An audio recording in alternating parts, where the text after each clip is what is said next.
খুব ছোট করে বাবা লোকনাথের পুজো করেছিলাম আমি বাড়িতে। তোমরা কম বেশি সবাই জানো, কারণ খুব ছোট একটা ভিডিও আমি তোমাদের সাথে শেয়ার করেছিলাম। প্রত্যেক বছরই এই দিনটাতে আমি বাবা লোকনাথের পুজো করি, কিন্তু খুব বেশি বড় করে নয়, ছোট করে নিজের মতো করে ঘরে গুছিয়ে আমি আমার মতো করে পুজো করি। হাতে যে বাবা লোকনাথের ছবিটা তোমরা দেখতে পেলে, এটা থাকে ওই ঠাকুরের আসনের মধ্যে।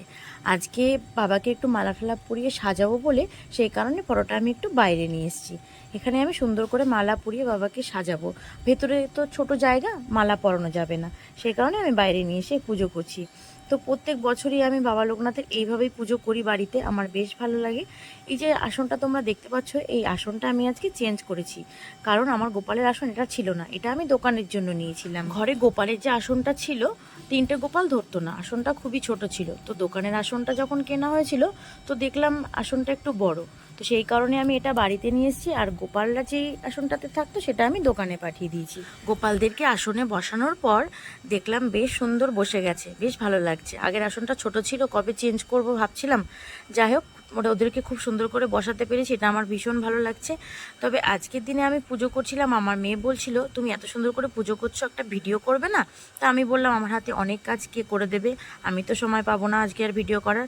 তারপরে মেয়ে বললো দাঁড়াও আমি তোমাকে ভিডিও করে দিচ্ছি।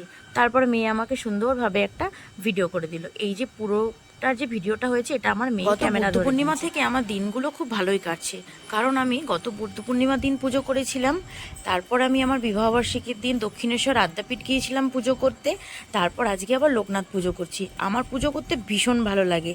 তো পরপর আমি এতগুলো পুজো পেয়ে সত্যি আমি ভীষণ খুশি, আর আমার মনটাও খুব ভালো লাগছে। এই ছোট্ট একটা পুজো তোমাদের সঙ্গে আমি শেয়ার করলাম। তোমাদের যদি এই পুজোটা আমার ভালো লেগে থাকে, সবাই একটা লাইক কমেন্ট অবশ্যই করো। আর জয় বাবা লোকনাথ তো তোমরা অনেকেই বলে দিয়েছো, তো আর বলবো না। আর যদি তোমাদের ভালো লাগে তোমরা অবশ্যই বলতে পারো, সেটা কোনো প্রবলেম নেই। ঠাকুরের নাম তোমরা যতবার বলবে ততবারই ভালো। তবে আজকের ভিডিওটা আমি এখানেই শেষ করছি। সবাইকে টাটা, সবাই ভালো থেকো এবং সুস্থ থেকো।